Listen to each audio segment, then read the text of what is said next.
discuss the BODMAS formula. BODMAS formula stands for bracket of division, multiplication, addition, and subtraction. I have here example. 42 plus 3 times 4 divided by 2 minus 2 plus 3 of 8. Okay.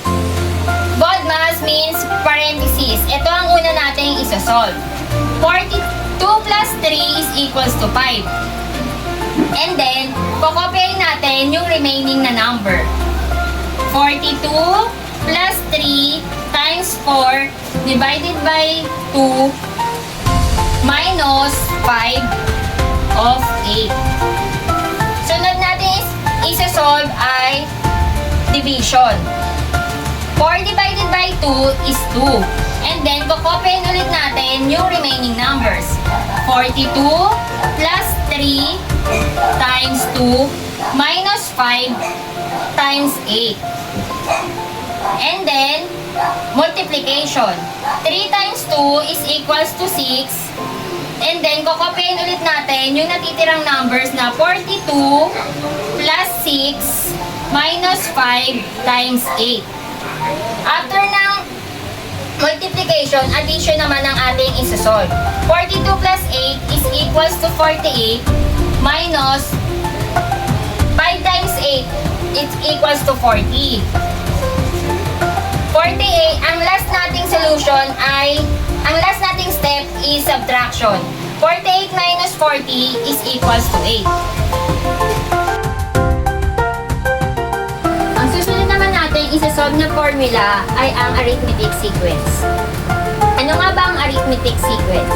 Ito ay set ng numbers na kung saan yung mga numbers ay may common difference. Kapag ang magkasunod na numbers ay minus sa isa't isa, ito ay magkakaroon ng isang sagot. Like for example, 2, 6, 10, and 14. Isa ba siyang example ng arithmetic sequence? I-check natin. 6 minus 2 is equals to 4. 10 minus 6 is equals to 4. 14 minus 10 is equals to 4. So, example siya ng arithmetic sequence. Ang common difference niya ay 4. Sa arithmetic sequence, meron tayong formula na a sub n equals a sub 1 plus n, the missing number, minus 1 times the common difference. Okay. Una natin hahanapin ay ang a sub 1. Ang a sub 1 ay ang ating first term, which is 2. A sub 1 is 2. And then, ang ating hahanapin ay ang, which is 10 term. Letter n is equals to 10. And ang ating common difference ay 4. Tapos, ito na, gagamitin na natin ang ating formula. A is equals to 2 plus n 10 minus 1 times the common difference is 4.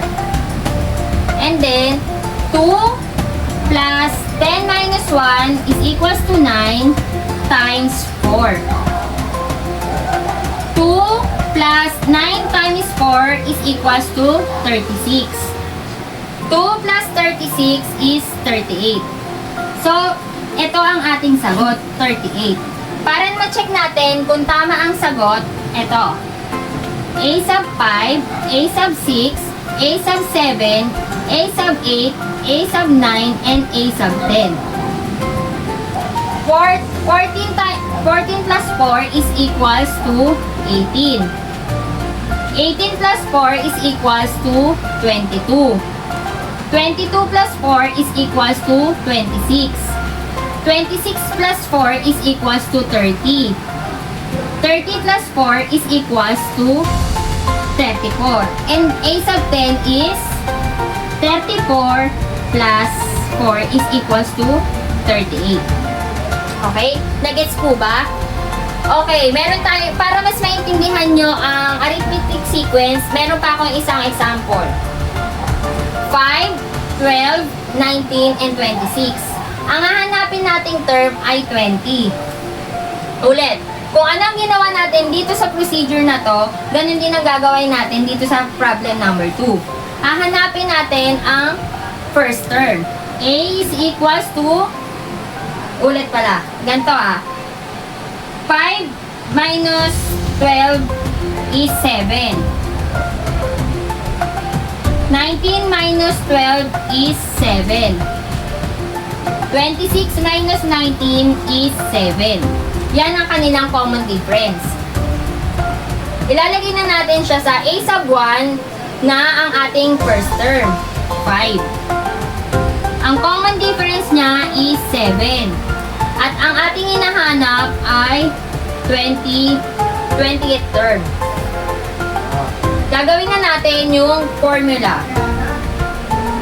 5 plus 20 minus 1 times 7.